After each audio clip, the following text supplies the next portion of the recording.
Hello everyone, welcome to another video of the R21 operator. We are back with today's defense updates. So बिना time waste किए, let's start the video.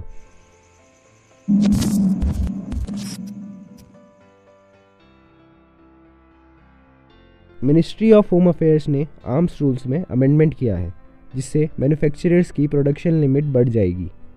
नए rules, जिन्हें arms amendment rules 2022 कहा जाता है, के according दो rules जिनमें ध्यान दिया जाना चाहिए वो हैं रूल 60A। कोई भी नया मैन्युफैक्चरर जिसे फॉर्म 7 के अंडर लाइसेंस मिला है, अब वो इन्हेंसमेंट, रिस्टोरेशन, रिफिक्सेशन या अपने लाइसेंस कैलिब्रे को इंक्रीज करने के लिए अप्लाई कर सकता है। रूल 60B, जिस मैन्युफैक्चरर को इन रूल्स के अंडर फॉर्म 7 में लाइसेंस मिला है, उन्हें प्रोडक्शन इन्हेंस करने की परमिशन मिल जाएगी। मिनिस्ट्री ऑफ होम अफेयर्स के निर्देश के अनुसार मैन्युफैक्चरर्स को ऑनलाइन डाटा के माध्यम से अपने workers, production data, selling records पूरी ट्रांसपेरेंसी के साथ हर महीने अपडेट करने पड़ेंगे। ये नए रूल्स इंडिया को डेफिनेटली आर्म सेक्टर में प्रोडक्शन इंक्रीज करने में मदद करेंगे और आत्मनिर्भर भारत बनने में एक और कदम बढ़ाएंगे।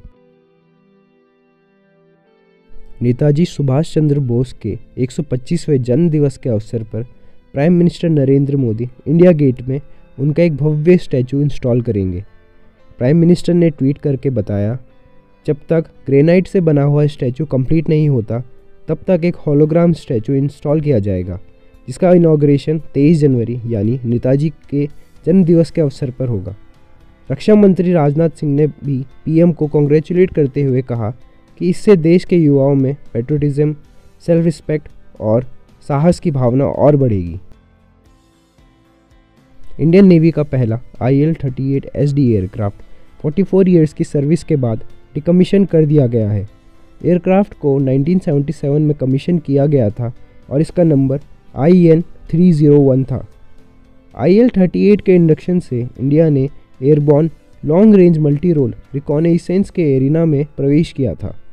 IL-38 एक ऑल वेदर एयरक्राफ्ट है जो लॉन्ग एंड्योरेंस के साथ सस्टेनेबल ऑपरेटिंग रेंज के साथ आता है। IL-38 इंडियन नेवी का ओल्डेस्ट कॉम्बैट प्लेटफॉर्म है और पिछले साल ही 2 combat air to surface missile fire की थी। IN-301 Indian naval squadron 315 winged stallions का पार्ट था। DRDO chairman G Satish Reddy ने बताया कि जल्द ही इंडिया को world's longest advanced towed artillery gun system मिलने जा रही है, जिसकी रेंज 48 किलोमीटर्स तक की होगी। यह आर्टिलरी गन भारत में बनी है और आत्मनिर्भर भारत के सपने को साकार करने में एक और कदम बढ़ाती है। देखना होगा कि DRDO कितना जल्द इंडियन आर्मी को ये टेक्नोलॉजी सौंप पाती है। Inspector general of police Mohinish Chawla ने बताया कि फ्राइडे को पंजाब पुलिस ने गुरदासपुर में 40 mm under barrel grenade launcher, 2 40 mm compatible grenades, 3.79 kg RDX, 9 electrical detonators और 2 sets off timer devices for IEDs को सीज किया है। पंजाब पुलिस ने साथ में कुछ आरोपियों को भी गिरफ्त में लिया है और एक FIR भी दर्ज की है। इनका ताल्लुक Pakistan based group international Sikh youth federation से किया जा रहा है। हाल ही में इंडिया और फिलीपींस के बीच $375 मिलियन की ब्रह्मोस डील हुई है।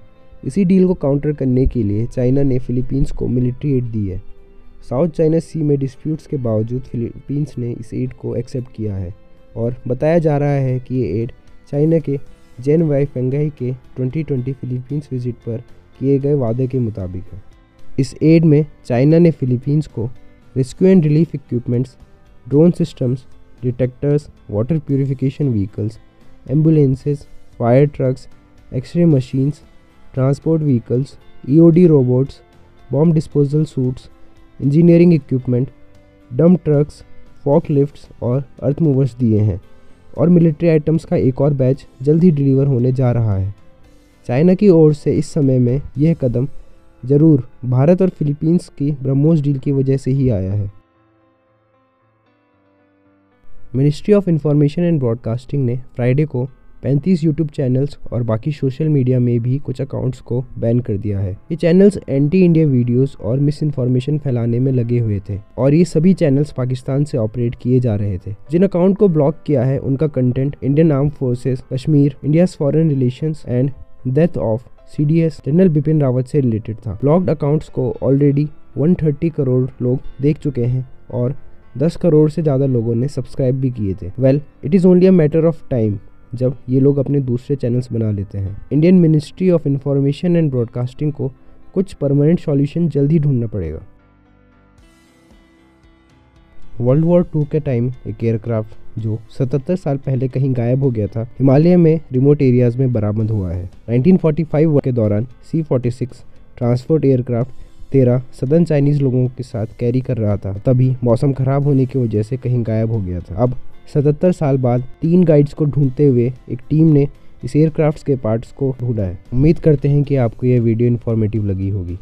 अगर वीडियो पसंद आई तो इसे लाइक करें और अपने दोस्तों के साथ शेयर करें। अपने सजेशंस हमें कमेंट सेक्शन में बताएं और सब्सक्राइब करें तार 21 ऑपरेटर को ऐसे ही डिफेंस रिलेटेड कंटेंट के लिए। धन्यवाद। जय हिंद।